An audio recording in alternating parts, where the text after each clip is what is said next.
Alrighty, guys. How's everybody doing? Welcome back into Slaughterhouse Sports. It's a pleasure to be with y'all today. Happy Thanksgiving to everybody out there, all across the world and all across this great land. And happy Thanksgiving to everybody that is out there, to you and yours. And what a great day of football that we have and everything. So we're going to be talking now about Jonathan Smith. Okay, because Jonathan Smith has now emerged as the top target for the Michigan State Spartans. And I think that it's a pretty obvious choice. Now, nobody is, what can you say? No plan is foolproof, meaning that no plan is a foolproof plan and that it's going to work perfectly. Like we all thought that Scott Frost and maybe, Justin Fuente at Virginia Tech, we all thought that those would be great hires, or maybe Willie Taggart or Chad Morris. Now, the thing is that Jonathan Smith has over those other candidates is that Jonathan Smith has actually won games, and he's won games at a pretty high clip, and he's won it in the Power 5 level. So he is still a Power 5 coach. He was playing a Pac-12 schedule. Sorry, getting some water. So, Jonathan Smith, all right? And the reason I really like Jonathan Smith is he's winning in a very tough place to win. You know, recruiting to Corvallis. Corvallis is not Portland, Oregon. It's not Seattle, Washington. It's to the western part of the state, I believe, and it's a quiet little nice town in Oregon. And it's not easy to get to. It's very tough to get to. You got to fly up to Portland, and then you got to drive about an hour and a half to get there. Now, East Lansing, I believe, is closer to Detroit. Michigan, I think, is much more congested in terms of its big cities, in terms of its college towns. But still, like Ann Arbor is really the I'm just going to say it. Ann Arbor is the more desirable destination for a lot of people in the state of Michigan. Now, not to Michigan State people, all right? But Ann Arbor, Michigan is known as the crown jewel of Michigan. Michigan football is known, and Michigan State is trying to compete. And East Lansing, in basketball, East Lansing is elite, and East Lansing is trying to beat Michigan. And for Oregon State, they have to play Oregon, and they have to play against Eugene, and you have to play against Phil Knight and all the money that goes into Eugene, Oregon.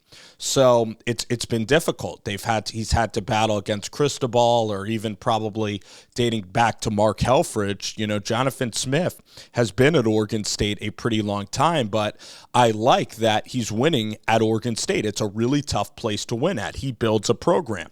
Jonathan Smith, Oregon State teams are tough. They're built along the line of scrimmage. It's a downhill running game. The quarterback play operates under a pro-style system. The quarterback's going to throw the ball maybe 25 to 30 times, but you're going to play physical, run the football style. And it's not like an air raid. It's not really QB-centric where the quarterback's throwing 40 times. And that's where, if we maybe look back to Scott Frost, at UCF, he was just running up the score, and the quarterback was just exploding with pass plays. But in the Big Ten, you're seeing that you need run game, you need that physicality, or in November and in late October when the weather gets cold, your team is not going to have the toughness to protect the quarterback, and you're going to get run on defensively if you don't have that physical identity. And Jonathan Smith checks that box. So Jonathan Smith, a program builder.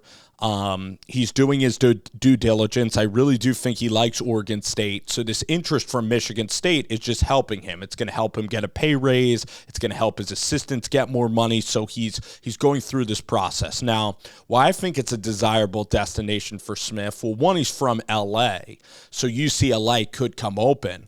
But Michigan State, to me, this would be me as a head coach. I would not love to go on those flights cross country like every 2 weeks playing in UCLA. Also, you have USC right there. I know that you can argue that Michigan's right near Michigan State, But really, the Big Ten, the center of the country and the center of the Midwest, is really close. It's pretty much East Lansing and Ann Arbor. So you're going to have much shorter plane flights. Again, at Michigan State, you are replacing what was a Mel Tucker regime. You're replacing they had D'Antonio, who kind of struggled towards the end. You're going to get a long leeway to build your program. At UCLA, they might let go of Chip Kelly, and that's like an 8 or 9 win job that Chip Kelly's done. You're replacing like a really solid football coach in Chip Kelly. At Michigan State, the expectations are going to be much, much lower. And you're going to have a long leeway at Michigan State. I argued from a travel perspective, it's better. But now from a pay perspective, you're going to the Big Ten, so it's better competition than Oregon State. You did a great job at Oregon State, but again, Oregon State's, going to be a Mountain West program, and you're 44 years old. You're totally in your prime of your career. This is the time when you make that leap. And going to Michigan State and competing for championships, you can be that coach that plays in that cold weather place, in a similar place to Corvallis, and you can compete and try to win championships and play your style of football, your style of bully ball football. And actually in Michigan and Ohio, it's a more fertile recruiting ground than even Oregon is for Oregon State. Because with Oregon State, you got to go get linemen in Arizona. You got to go all the way to California. Like I'm talking Southern California to go get linemen and to go get big-time players. You have to hit the transfer portal. At Michigan State, you could recruit Ohio pretty well. You could try to recruit the state of Michigan, who plays solid football. You got the Midwest right there, like Kansas is not that far. Iowa has good linemen as well. You're going to be in recruiting battles to really get good linemen. So I think the way you want to play is you want to play physical football, and that fits the identity of a Michigan State even better than, UCLA, even though I know that you are from UCLA. So I think that Jonathan Smith, I've just described why I think it's a perfect hire. I think it's a big-time hire for Michigan State. I think that Power 5 programs are definitely going to be interested in him, even UCLA. But for Jonathan Smith, like if Jonathan Smith went to A&M, he would be in these 5-star recruiting battles where I really think he enjoys the development piece. He doesn't want to maybe take on the really talented, guy who might have a big ego coming in 5-star that you might get at a Texas A&M. All right. So I think that also the recruiting pressure is going to be immense. It's kind of like Dan Mullen struggled at Florida.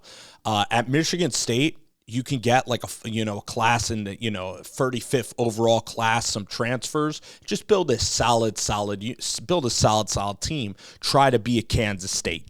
And that's what Jonathan Smith is going to likely do. So let me know what you guys think. Do you guys really like this hire as much as I do? I think it'd be an A+ hire. I love it. I think that there's so many parallels between an Oregon State and a Michigan State. So let me know what y'all are thinking out there, and everybody enjoy the holiday.